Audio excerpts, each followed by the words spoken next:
எங்கட மீனவர்களுக்கு தமிழ் மீனவர்களுக்கு அது விருப்பம் இல்லை, கஷ்டப்பட்டு தொழில் செய்யறதுக்கு விருப்பம் இல்லை என்றெல்லாம் கொச்சைப்படுத்தி அந்த மக்களை கேவலப்படுத்துகின்ற வகையில தான் அவர்களுடைய கருத்துகள். ஒரு தமிழ் அமைச்சராக இருந்தாலும் கூட அவர் இன்றைக்கு உங்களுக்கு தெரியும் வளமையாக தெற்கிலே இருக்கக்கூடிய இந்த நீர்கொழும்பு, புத்தளம், கல்பிட்டி போன்ற பிரதேசங்களில் இருந்து கடத்தொழிலாளர்கள் வந்து ஒரு சீசனுக்கு வருவார்கள். அது ஏப்ரல் மாதத்தில் வருவார்கள். ஆனால் இன்றைக்கு உங்களுடைய அரசாங்கம் ஆட்சிக்கு வந்ததுக்கு பிறகு ஜனவரி மாசத்திலே வந்து விட்டார்கள். 3 ஓய்வு பெற்ற படை அதிகாரிகளுடைய செயல்பாடு காரணமாக கிட்டத்தட்ட 40-45 படகுகள் இன்றைக்கு வந்து உண்மையிலே அந்த விதிமுறைகளை மீறி வடகிழக்கை பொறுத்தவரையில் வந்து கடத்தொழிலண்டா வந்து பொருளாதாரத்திலே ஒரு மையம், அதை திட்டமிட்டு அழிக்கிறதுக்கு தான் இதுக்கு முதல் இருந்த அரசாங்கங்கள் செயல்பட்ட அந்த குற்றச்சாட்டை நாங்கள் பகிரங்கமாக வந்து முன்வைக்கிறோம். யாழ்ப்பாண மாவட்டத்தை பொறுத்தவரையிலே குறிப்பாக, ஆனால் வடக்கை பொறுத்தவரையில் வந்து அதுதான் மிக முக்கியமான ஒரு பிரச்சனையாக இருக்கு. என்றால் ஒவ்வொரு நாளும் கோடிக்கணக்கிலே அந்த கடத்தொழிலாளர்களுடைய சொத்துக்களை அளிக்கின்ற வகையிலே விடயங்கள் நடைபெற்று கொண்டிருக்கின்றது. இப்பொழுது இந்த சட்டவிரோத செயல்பாடுகள் நடைபெறுகின்ற சூழலை நீங்கள் எடுத்து பார்த்தால் வடக்கு கிழக்கிலே கடற்படைகளுடைய இருப்பு என்றது வந்து ஒரு கிலோமீட்டர் தூரத்துக்கு ஒரு முகாமை வைத்துக் கொண்டிருக்கிறார்கள். ஒவ்வொரு கிலோமீட்டர் தூரத்திலேயும் வந்து பொதுமக்களுடைய காணிகளை பறித்து சட்டவிரோதமாக ஆக்கிரமித்து கொண்டு இருக்கிறார்கள். அவர்கள் எதற்காக இருக்கிறார்கள்? ஒட்டுமொத்த வடகிழக்கிலேயும் வந்து அப்படிப்பட்ட ஒரு பிரசன்னம் இருக்கின்ற நிலையிலே தெற்கிலே அப்படிப்பட்ட ஒரு இருப்பு இல்லை கடற்படைகளுக்கு. ஆனால் அப்படிப்பட்ட மோசமான ஒரு ஆக்கிரமிக்கிற கோணத்தில் வந்து பொதுமக்களுடைய காணிகளை பிடித்து கொண்டு இருந்து கொண்டு செய்ய வேண்டிய அவர்களுடைய கடமையை செய்யாமல் சட்டவிரோதமாக வந்து வெளிநாட்டில் இருந்து வருகின்ற மீனவர்கள் வந்து தங்களுடைய எங்கட மக்களுடைய தொழிலை அளிக்கின்ற வகையில் வந்து விடுவது ஒருபோதிலும் ஏற்றுக்கொள்ள முடியாது. கோடி கணக்கில் ஒவ்வொரு நாளும் வந்து சொத்துகள் அளிக்கப்படுகின்ற பொழுது வந்து உங்களுடைய அமைச்சு மிக முக்கியமாக அவர்களுக்கு முழுமையாக காம்பன்சேஷன் கட்டணும் என்று நான் கேட்டுக்கொள்ள விரும்புகின்றேன். இதுக்கு முதல் இருந்த அரசாங்கங்கள் வந்து அதை பற்றி அக்கறையே செலுத்த இல்லை என்றால் எங்களை பொறுத்தவரையில் வந்து ஒரு தமிழ் அமைச்சராக வச்சுக்கொண்டு வந்து ஒரு இனவாத கோணத்தில் வந்து அவர்கள் செயல்பட்டபடியால் வந்து அந்த மக்கள் விசேஷமாக வடகிழக்கை பொறுத்தவரையில் வந்து கடத்தொழிலண்டா வந்து பொருளாதாரத்திலே ஒரு மையம், அதை திட்டமிட்டு அழிக்கிறதுக்கு தான் இதுக்கு முதல் இருந்த அரசாங்கங்கள் செயல்பட்ட அந்த குற்றச்சாட்டை நாங்கள் பகிரங்கமாக வந்து முன்வைக்கிறோம். உங்களுடைய அரசாங்கம் அப்படி இனவாத கோணத்தில் செயல்படாத ஒரு அரசாங்கம் என்று சொல்லிக் கொண்டிருக்கின்ற இடத்திலே உங்களுடைய அமைச்சு அந்த மக்களுக்கு நஷ்டஈடை வழங்குவதற்கு நிச்சயமாக முன்வர வேண்டும். இப்போ இந்த இந்திய மீனவர்களுடைய பிரச்சனையை பேசுகின்ற பொழுது அதுக்கு ஒரு தீர்வாக வந்து இதுக்கு முதல் இருந்த கடத்தொழில் அமைச்சு வந்து சொல்லுகின்ற ஒரு நியாயம் என்றால் வந்து தமிழ் வடகிழக்கை சார்ந்த தமிழ் மீனவர்கள் வந்து ஆழ்கடல் தொழிலுக்கு போக வேண்டும், மல்டி டே போட்ஸை வேண்டி ஆழ்கடல் தொழிலுக்கு போக வேண்டும். இந்த கரையில் நின்று கொண்டு தொழில் தான் உண்மையிலே ஒரு பெரிய அளவில் வருமானத்தையும் கொடுக்காது. ஆகவே அதை நோக்கி போக வேண்டும். ஆனால் எங்கட மீனவர்களுக்கு தமிழ் மீனவர்களுக்கு அது விருப்பம் இல்லை, கஷ்டப்பட்டு தொழில் செய்யறதுக்கு விருப்பம் இல்லை என்றெல்லாம் சொல்லுவார்கள். கொச்சைப்படுத்தி அந்த மக்களை கேவலப்படுத்துகின்ற வகையில தான் அவர்களுடைய கருத்துகள். ஒரு தமிழ் அமைச்சராக இருந்தாலும் கூட அவர் அப்படித்தான் அந்த கருத்துக்களை வந்து சொல்லிக் கொண்டிருந்தவர். ஆனால் இன்றைக்கு வரைக்கும் உண்மையிலே வந்து வடகிழக்கு மீனவர்கள் விசேஷமாக வடக்கை சார்ந்த கடத்தொழிலாளர்களுக்கு வந்து இந்த ஆழ்கடல் தொழில் செய்கிற நோக்கம் உண்மையிலே அரசாங்கத்துக்கு இருந்தால் அந்த மக்கள் கிட்டத்தட்ட 30-35 வருஷம் தொழில் செய்ய முடியாத அளவுக்கு நிலைமையில் பாரதூரமாக இருந்த காலகட்டத்தில் தடை செய்யப்பட்ட போர்க்காலத்தில் வந்து தொழில் செய்யறதுக்கு தடை.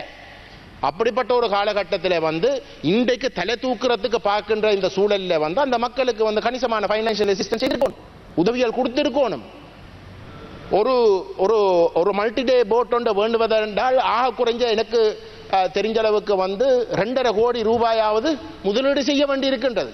அந்த மக்களுக்கு அப்படிப்பட்ட ஒரு முதலீடு செய்ய முடியாத இருக்கிறார்கள். ஆகவே உதவிகளை பற்றி சும்மா கதைக்கிறதுல வந்து ஒரு பிரயோசனம் இல்லை. அமைச்சர், நீங்களாவது இந்த விடயத்தை கருத்தில் கொண்டு அந்த மக்களுடைய உண்மையான நிலைமைகளை கருத்தில் கொண்டு தலையிட்டு அவர்களுக்கு தேவைப்படுகின்ற பொருளாதார உதவிகளை இலவசமாக செய்து கொடுப்பதற்கு ஆரம்ப கட்டத்தில் வந்து இப்பதான் போர் முடிஞ்சு தலை தூக்கிறதுக்கு பார்த்து கொண்டிருக்கின்ற அந்த மக்களுக்கு அந்த உதவிகளை செய்து கொடுப்பதற்கு நீங்களாவது வந்து முன்வரணும்.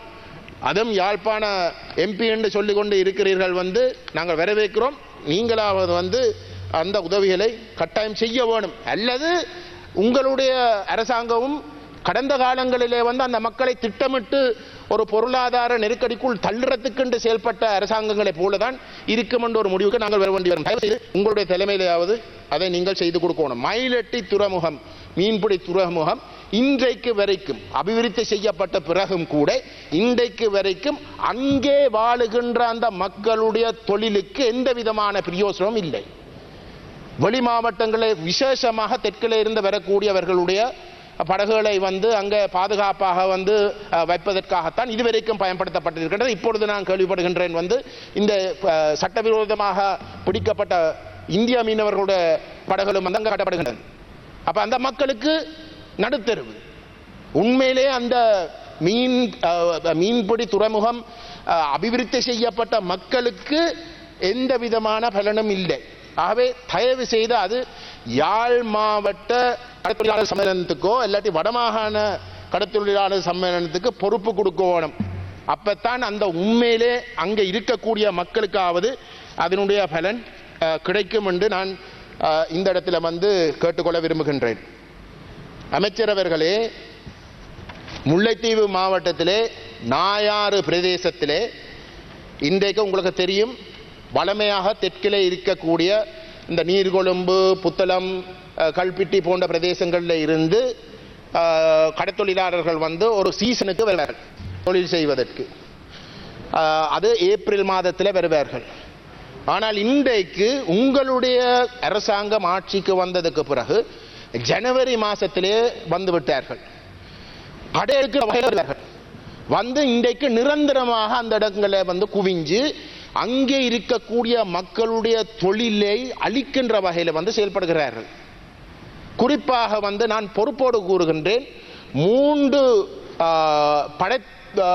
ஓய்வு பெற்ற படை அதிகாரிகளுடைய செயல்பாடு காரணமாக கிட்டத்தட்ட 40-45 படகுகள் இன்றைக்கு வந்து உண்மையிலே அந்த விதிமுறைகளை மீறி, ஆனால் அங்கே இருக்கக்கூடிய கடற்தொழில் நேவியுடைய உதவியோடையும் பயத்தில் இருக்கக்கூடிய அந்த நிர்வாகத்தில் இருக்கக்கூடியவர்களை விரட்டி அவர்கள் வந்து அங்கே உண்மையிலே அந்த இருக்கிற மக்களுக்கு பாதிப்பை ஏற்படுத்துகின்ற வகையிலே வந்து அவர்களுடைய அங்க இருப்பு பாரதூரமாக இருக்கு. அதற்கு நீங்கள் முற்றுப்புள்ளி வைக்கணும்.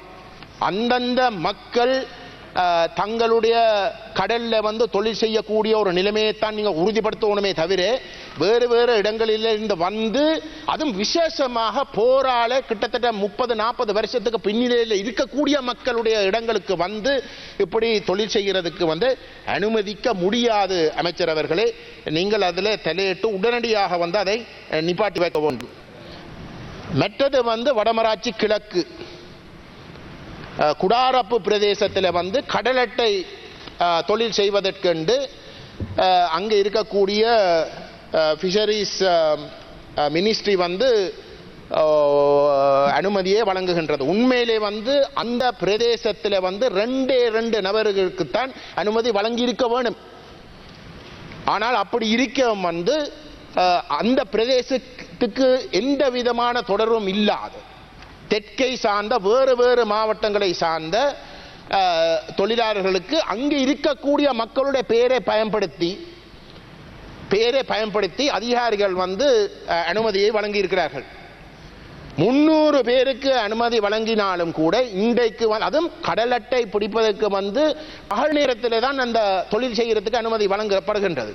ஆனால் இங்கு இரவு நேரத்தில் வந்து தொழில் செய்து இந்த லைட் பிடிச்சு டைனமைட் வைத்து தொழில் செய்து அந்த பிரதேசத்திலே இருக்கக்கூடிய வளங்களை முற்றுமுழுதாக அளிக்கிற வகையிலே தொழிலை அளிக்கிற வகையிலே அதே போன்று அங்கே இருக்கக்கூடிய அந்த மக்களுடைய விலைகளை கூட வந்து அளிக்கின்ற வகையில வந்து செயல்படுகிறார்கள்.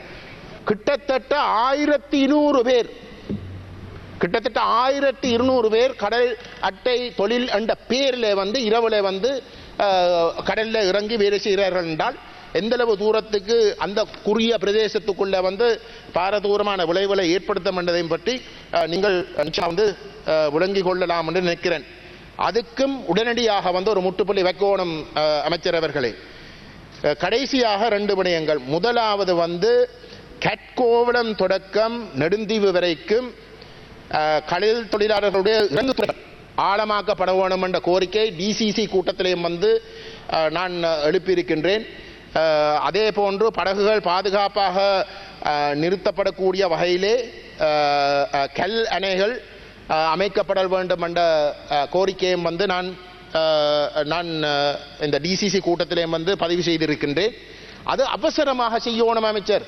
ஏனென்றால் அது பெரிய அளவில் வந்து நிதி தேவைப்படாத ஏற்கனவே இருக்கிற விஷயங்களை வந்து இன்னும் பலப்படுத்தி அதை திருத்தி செய்ய வேண்டும். நான் முதல் தடவையாக ஒரு பாராளுமன்ற உறுப்பினராக தெரிவு செய்த 2001ஆம் ஆண்டு. 2001ஆம் ஆண்டு அந்த சமாதான காலப்பகுதியில் வந்து ஒரு சில கொஞ்ச வேலைகள் நடந்ததுக்கு பிற்பாடு இதுவரைக்கும் அங்கே எந்த விதமான வேலையும் நடக்க இல்லை. நான் சொன்ன அந்த கரையோர பிரதேசத்துக்கு. ஆகவே நீங்கள் வந்து இதில் தலையிட்டு இதை கட்டாயம் செய்யணும். டிசிசி கூட்டத்தில் நீங்கள் உடனே ஆரம்பிக்கிறதாக வந்து நீங்கள் வாக்குறுதி வழங்கினீர்கள். அப்படி இருக்கவும் வந்து எனக்கு தெரிஞ்ச அளவுக்கு இதுவரைக்கும் எந்த விதமான செயல்பாடுகளும் அந்த விடயங்கள் சம்பந்தமாக முன்னெடுக்கப்படவில்லை. நான் முடிக்கிறேன். எந்த விதமான செயல்பாடுகளும் முன்னெடுக்கப்படவில்லை.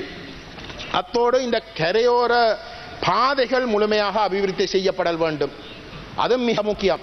ஏன்னா அந்த மக்கள் உண்மையிலே வந்து பல நெருக்கடிகள் மட்டத்தில் வந்து வாழ்ந்து கொண்டிருக்கிற இடத்துல வந்து அவர்களுடைய படகுகளுக்கு பாதுகாப்பு இல்லை. அவர்கள் அந்த சுனாமி காலத்துக்கு பிற்பாடு வந்து பல நிபந்தனைகள் போட்டு அவர்கள் ஒரு குறிப்பிட்ட இடத்துக்கு வந்து போக வேண்டிய நிலையில இருக்க வந்து இன்றைக்கு போருக்கு பிறகாவது வந்து தாங்கள் தொழில் செய்யறதுக்கு வெளிக்கிற நேரத்தில் வந்து பாதை படுமோசமாக இருக்கின்ற சூழல் வந்து மன்னிக்கவே முடியாத ஒரு காரியம். ஆகவே இந்த விடயங்களில் நீங்கள் கவனம் செலுத்தி உடனடியாக வடகிழக்கை பிரதிநிதித்துவப்படுத்துகின்ற அமைச்சராக இருக்கின்றபடியினாலும் நீங்கள் கட்டாயம் வந்து இதில் தலையிட்டு தீர்வுகளை கொடுக்க வேண்டும் என்று கேட்டுக்கொள்ள விரும்புகின்றேன். நன்றி.